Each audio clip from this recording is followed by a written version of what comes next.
I'm Dr. Ray Middleton. I help people by delivering great training. Here's an example of an episode from one of my training courses.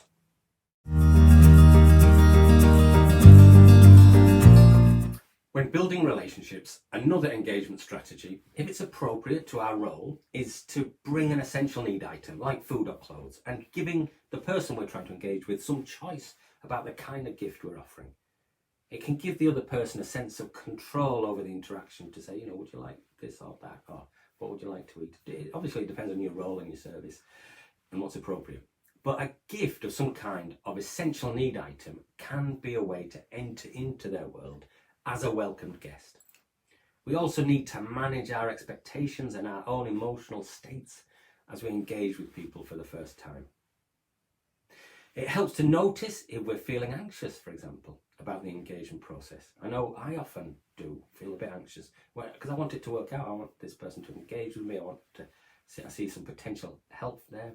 So I feel a bit anxious about it. It's normal, but it's helpful to notice our emotional state. Or we might be tired, or we might be feeling fed up, but it's helpful to notice, have this kind of emotional intelligence.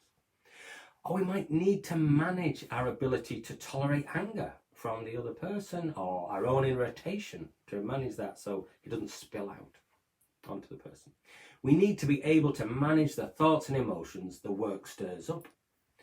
We also need to manage the boundaries or limits of our role. This is really important, as we don't want to overpromise what we can do for someone and then disappoint them later on and then lose their trust. As we need to keep ourselves safe and the other person feeling safe. And this includes managing these personal boundaries. So there's a balance to be struck. If we're overcautious in our approach, we may never engage with someone. But if we're too pushy, they may back off, or we may take unnecessary risks trying to engage with someone, and somebody might come to some harm, we might come to some harm.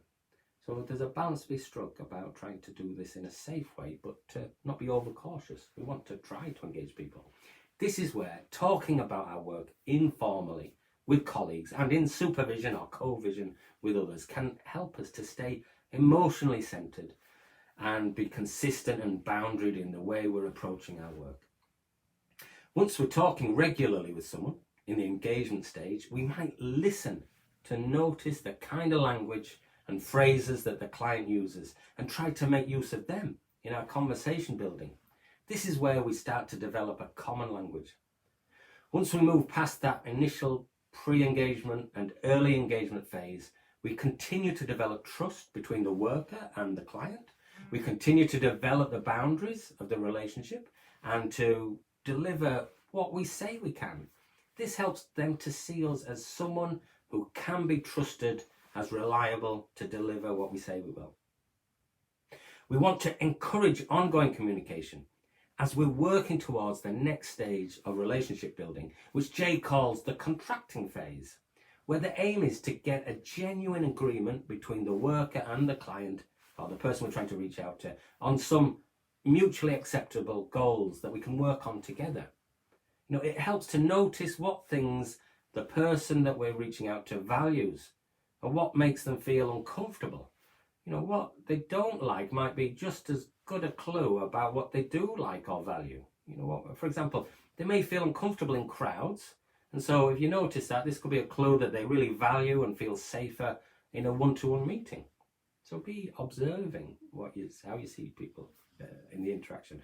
If we don't understand a phrase or a word that someone uses, we can simply just ask them to explain what they mean by that, and could they tell us a little bit more about it? They may have a particular meaning about a phrase, and we draw our attention to it and say, what does that mean?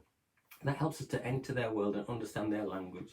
We can actively listen to and reflect back, their words that they're using, their values, their ideas, and their phrases.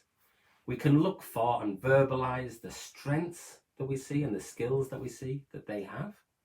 And this can help. It helps to avoid getting into power struggles with people and big disagreements with people. This tends not to be very helpful. We're trying to get alongside them. Instead, we can try to communicate that we want to be on their side and be helpful in their struggles in the world.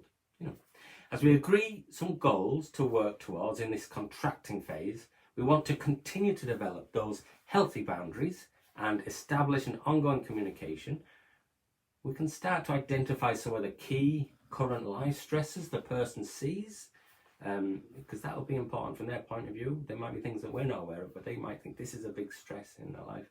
And some of the barriers that they see to achieving the goals that you're starting to agree on and describe together.